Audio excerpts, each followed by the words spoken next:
as the tensions rises in the Ladakh region in the India-China border on Monday, with series of eye-to-eye standoff between India and Chinese army. Now it led to India banning Chinese companies in India.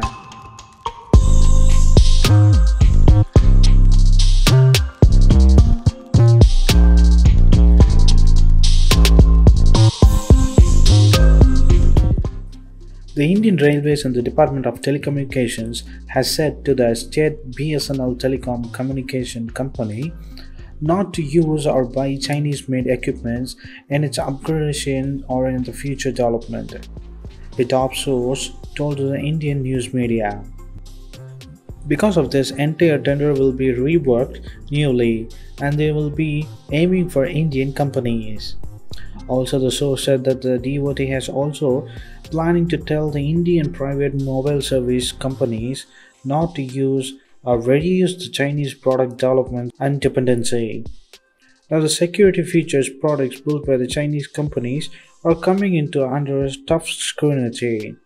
The Huawei and the ZTE could face off uncertainty because of this. Even the permission of the Huawei and the ZTE 5G programs will be revoked.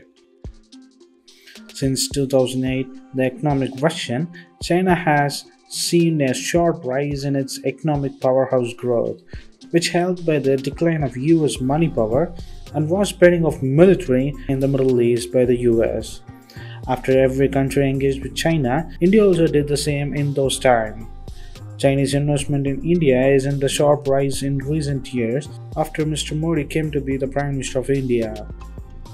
China's FDI in India stood over $2.34 billion. Some observers and think tanks say numbers could be more than we think. They say it is over $6 billion and others say it is $8 billion.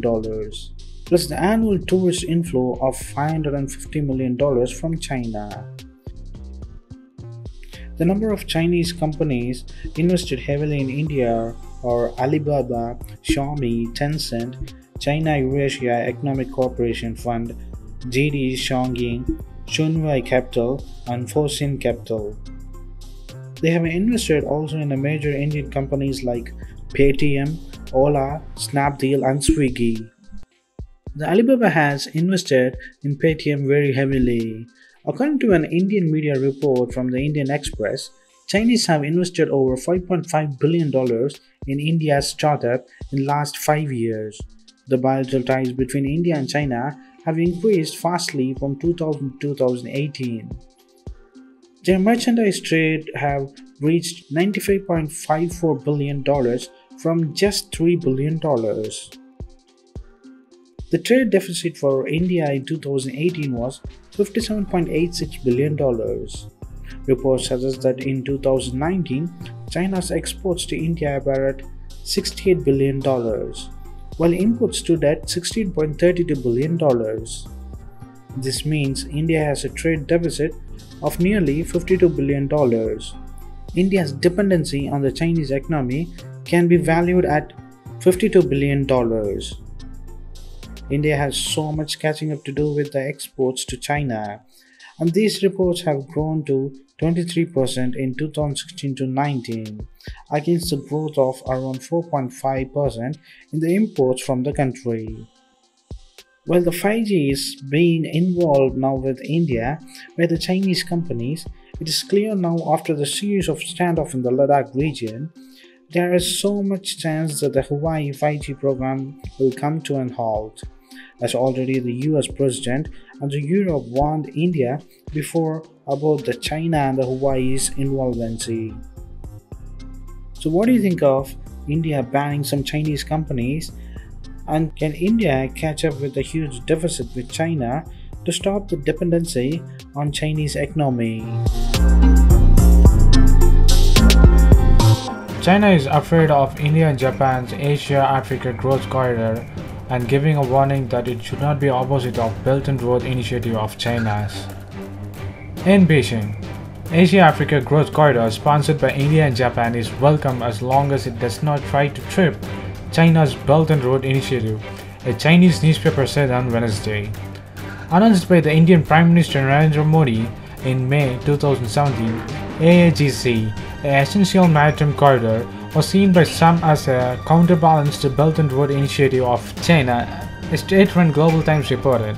So China is really afraid of India's Asia-Africa Growth Corridor, as it is a counterbalance to China's One Belt One Road Initiative that will affect its economy by the means of Japan and India's Africa-Asia Growth Corridor.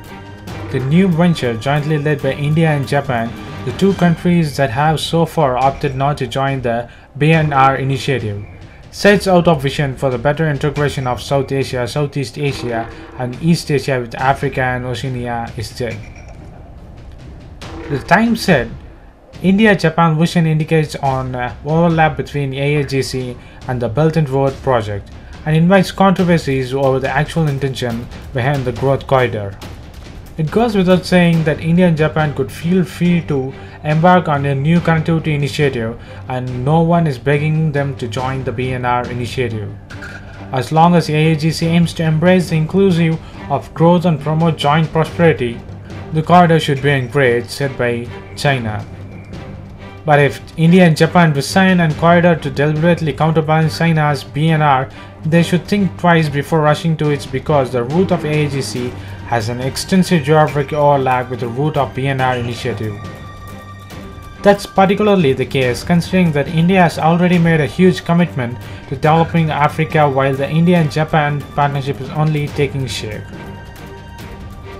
If AAGC aims to squeeze off China's BNR initiative instead of serving as a complement, it actually divides what's supposed to be united force to forge ahead with inclusive growth in thousands of countries and regions along the route of BNR initiative.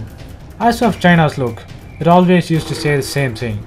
Whatever China does is right, and whatever other countries do are opposite to China.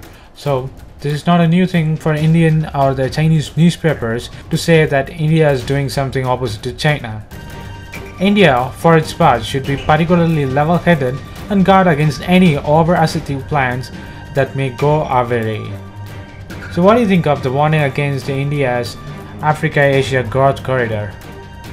Is it really a counterbalance to China's One Belt One Road Initiative or the Belt and Road Initiative? Do you think China is always used to say other countries are against China and China is not against any countries, whatever if they do? A serious trade battle between USA and China is emerging after India bans Chinese products. In Beijing, China's government on Thursday warned there is no winner in a trade battle after an aide to President Donald Trump called in published comments for a tougher stance towards Beijing.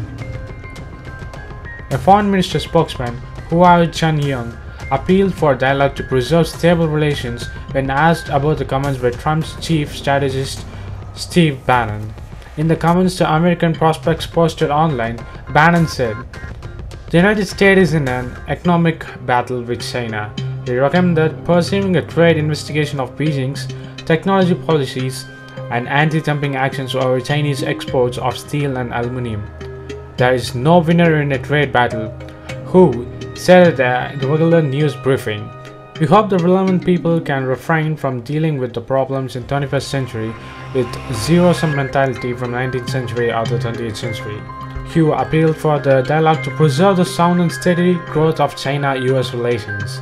On Monday, the Trump instructed US trade officials to look into whether to launch an formal investigation into whether Beijing improperly requires foreign companies to hand over technologies as conditions of market access.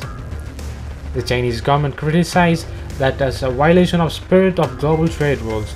It warned it will take all appropriate measures if China's companies are hurt. So what do you think of the new ban and investigation of Chinese imports and exports in USA? Does this mean they are going to ban any Chinese product in USA, or it is playing back of India made in China ban? Post your comments below, and if you like this video, please give a thumbs up and follow us on social networks and subscribe to our channel. And thanks for watching. This is WC Daily. Think big, think different. Bye.